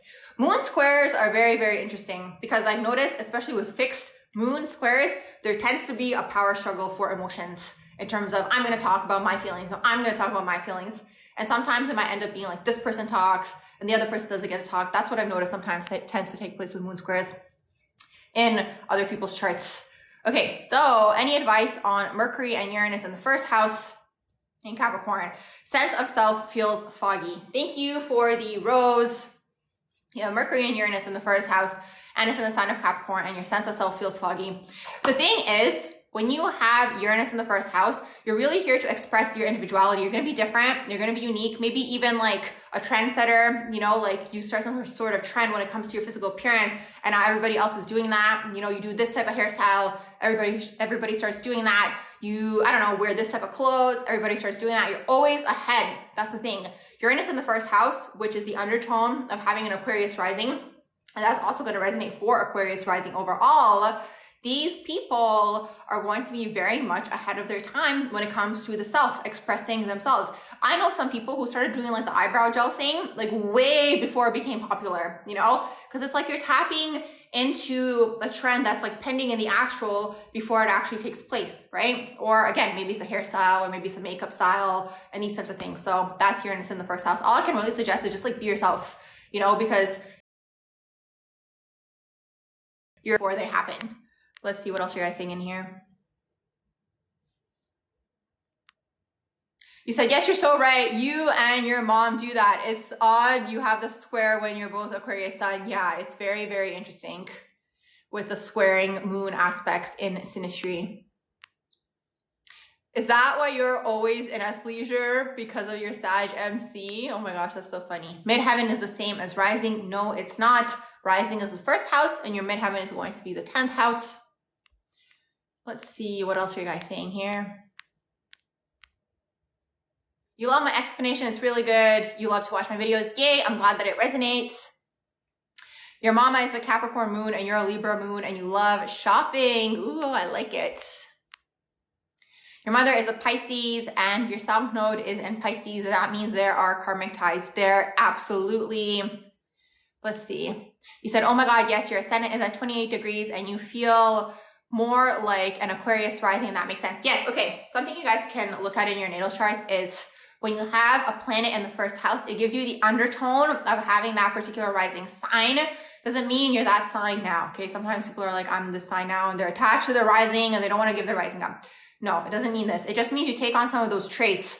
Let's say you have Jupiter in the first house. It gives you the undertone of having a Sag rising. So you might like traveling. You might like your freedom. You might like meeting a lot of new people, going to new places, going on adventures, these types of things. Okay. So that's anytime you have any planet in the first house.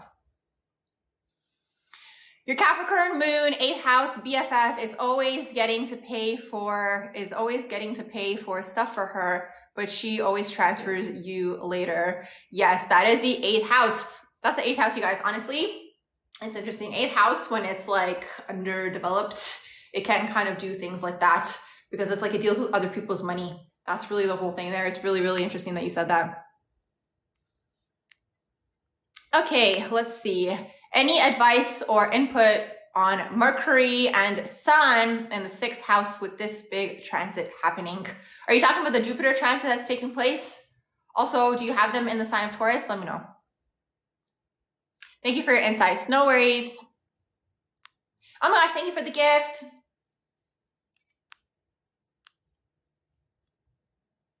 They're in Taurus, so you have Mercury and your Sun in Taurus in the 6th house.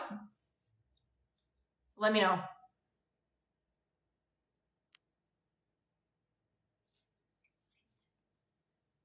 Okay, so this is what you guys can do for any transits, okay? Anytime there's a transit that's taking place, what you guys want to do, and this is more so general because also with transits, you want to look at your actual natal chart and see what's going on with the overlay of the transits on top of your own natal chart. That's going to give you more detailed information. But anytime there's a transit taking place, what you guys can do is see what house do you have that sign in. Okay, so right now we have Jupiter going into Taurus, okay, transiting, right? So Jupiter is the planet of expansion. It's the planet also of abundance. It's the planet of philosophies and all these wonderful things. It's in the sign of Taurus. What you guys want to do is see what house do you have Taurus in your own natal chart. Flower Power has their Taurus in the 6th house, okay?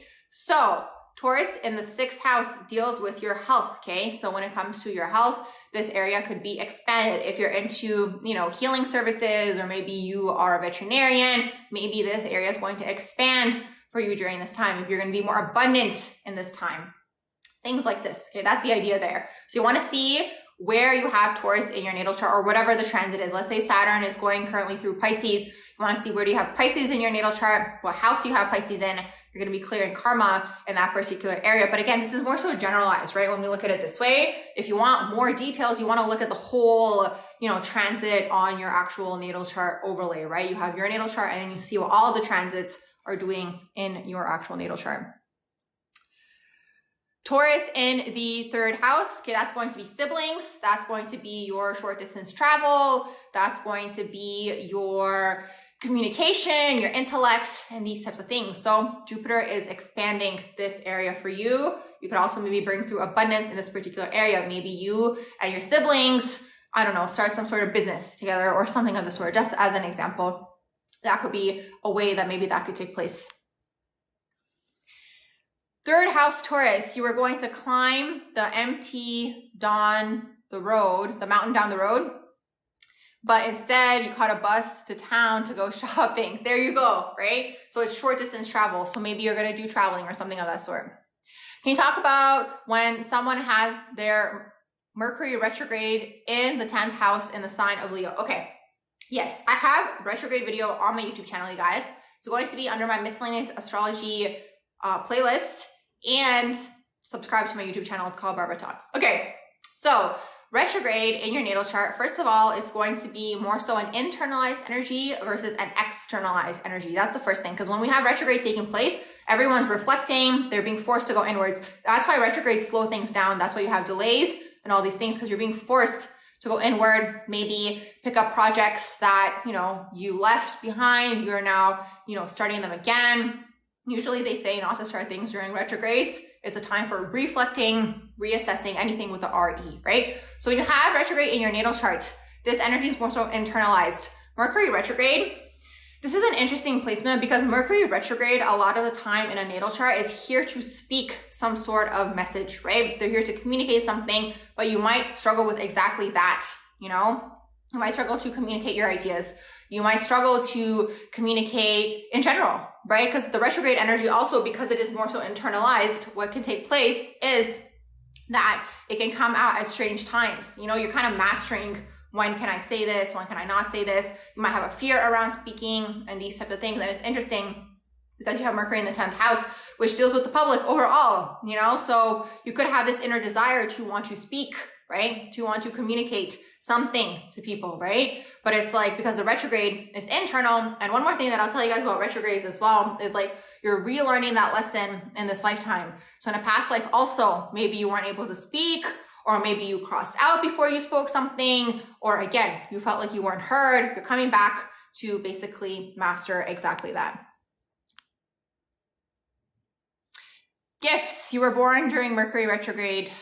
Hold on, what you said, so true, yeah, I'm glad that resonated. You said, how do you find the confidence to put yourself out there on the internet to share your knowledge and gifts? You were born during Mercury retrograde, so you struggle with exactly that. Yeah, honestly, what I can say is like, you have to just start and just like keep doing it. You know what I mean? Because it's like when you start putting things out on the internet, especially on the internet, right? You're gonna have criticism, you're gonna have trolls, you're gonna have like all these people coming left, right, and center. But I think that's just like character development. Like you're like building your strong solar plexus chakra through this. Like it really is this, you know? And there's no other way to do it other than actually going through it. You know what I mean?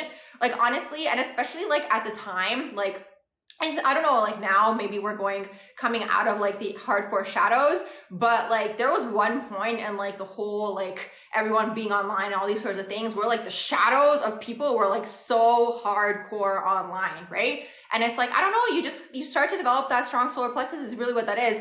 And then you start to have more confidence because it's like you also have the positive people that you meet and then people who also agree with you as well. I know as humans, we're more so like inclined to take like the negative feedback more so to heart. And it's like, whatever, you know, maybe they say something and it's like, it bothers you for a day, but it's like, it shouldn't hold you back. Cause at the end of the day, nothing really matters. You know what I mean? Like in the sense where it's like, I'm sharing my opinion. You either agree with it or not is really what that is. And now a lot of people are online. So it's like, you can go to another person that maybe you agree with more, you know? And I think different people are going to align with different people at different times because I think like people are serving different aspects of the collective, right? Because different people are at different points in their journeys.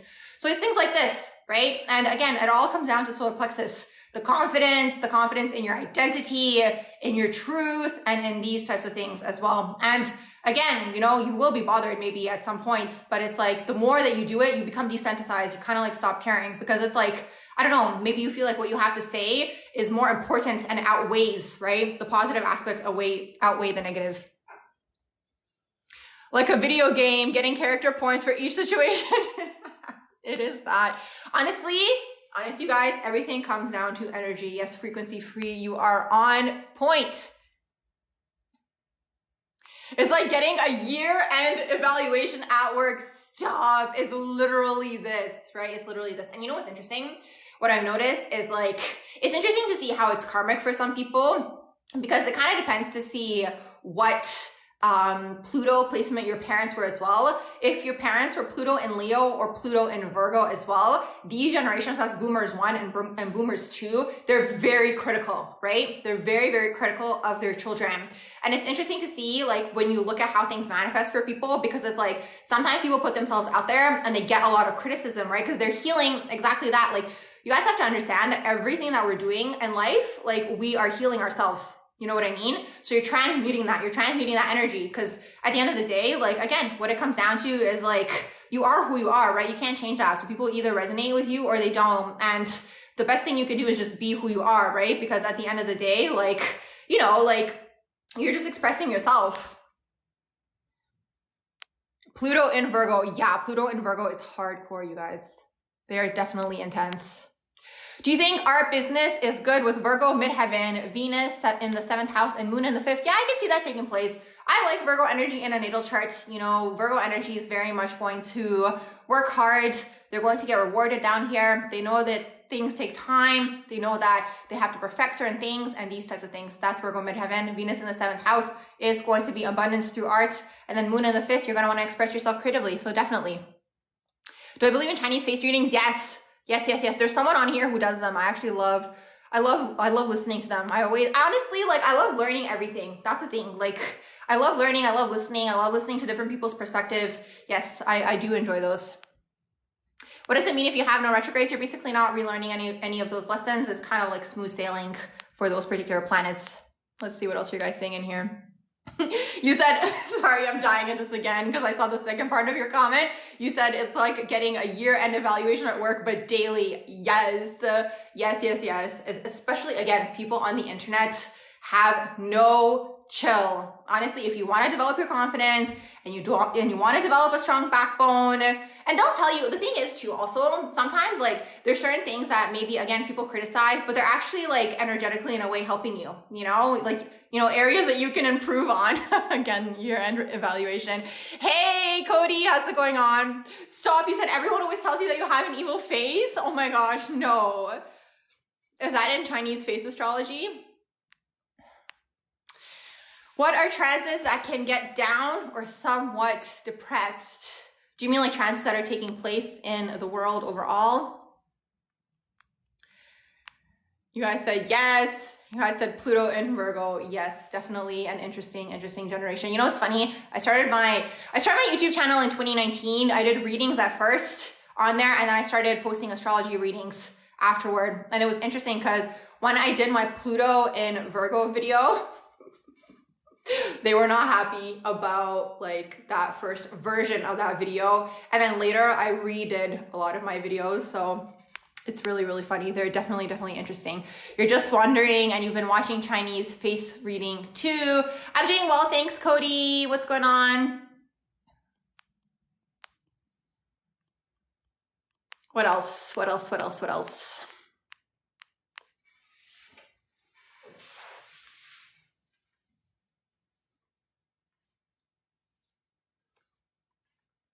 What do I think about your Libra guy, 40 years old, and you're a Gemini, 55 years old?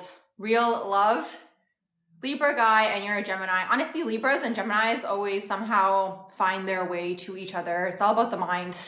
Honestly, in terms of that, we would have to look at both natal charts side by side, the synastry. There's so much to look for in terms of compatibility. You said you listened how you break down Scorpio, and you are amazing, and it is so on point. Yay! Oh my gosh, I'm so glad that it resonates with you guys. Yes, you guys, if you have Scorpio energy in your natal chart, 8th house energy, or if you have Pisces and 12th house, I have specific playlists for those two houses. Yes, and signs as well.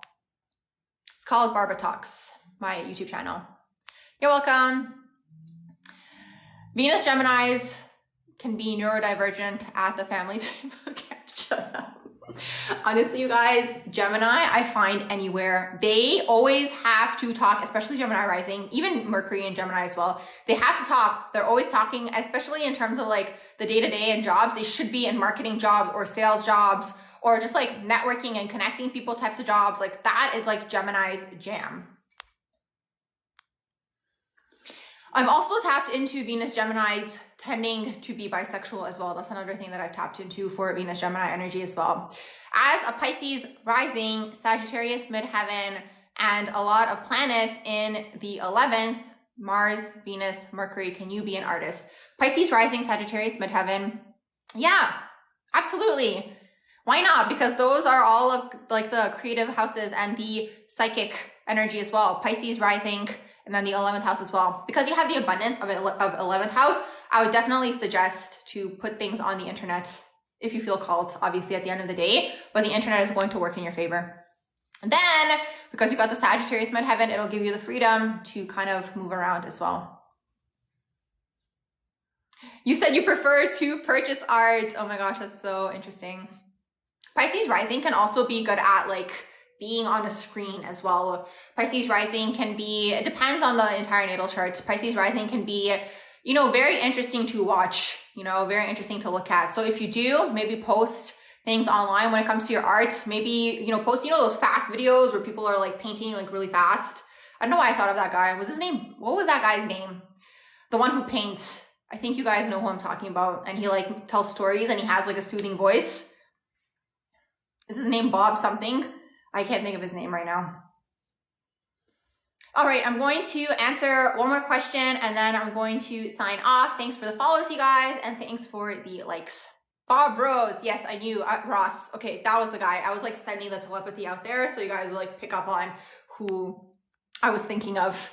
You notice people watch you and then tell you their criticisms as a Pisces rising. Yes, I can see that happening because also you're going to attract a lot of Virgo energy into your life when you've got Pisces rising. That can be something that definitely takes place.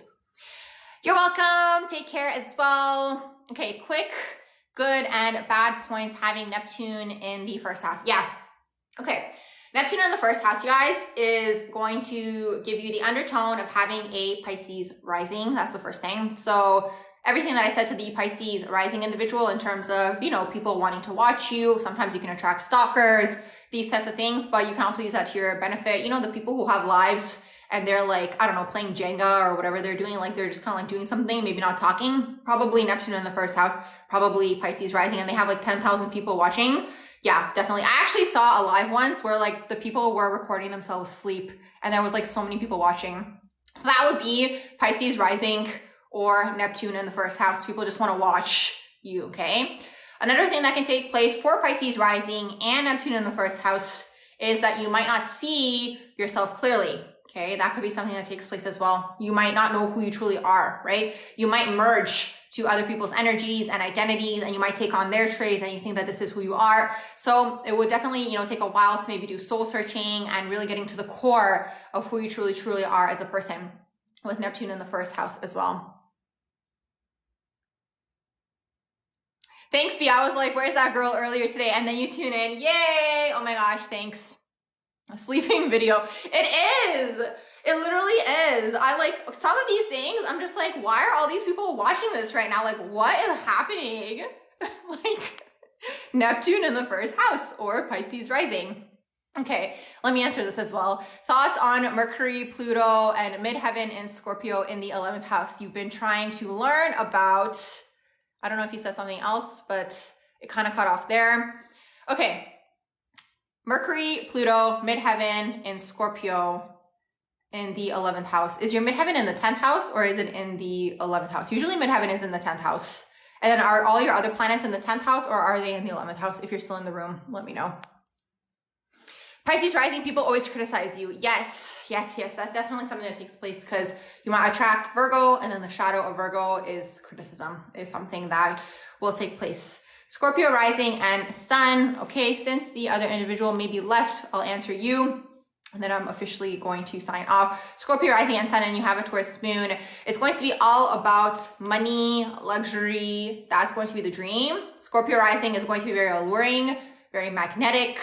Earlier, I was also saying to the other individuals that like Scorpio rising is very good on screen in terms of like, the seductive faces and like pictures. Like you can be very photogenic in this way.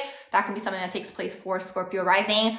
Taurus moon is going to be very much all about the material things, making money, building. Slow and steady wins the race is really what that is.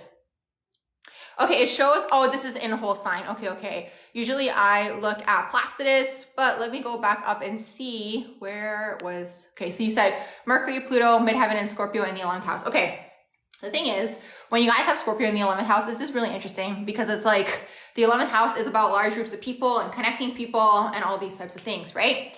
And then you have Scorpio in here and Scorpio wants to hide. That's the struggle. Scorpio wants to hide.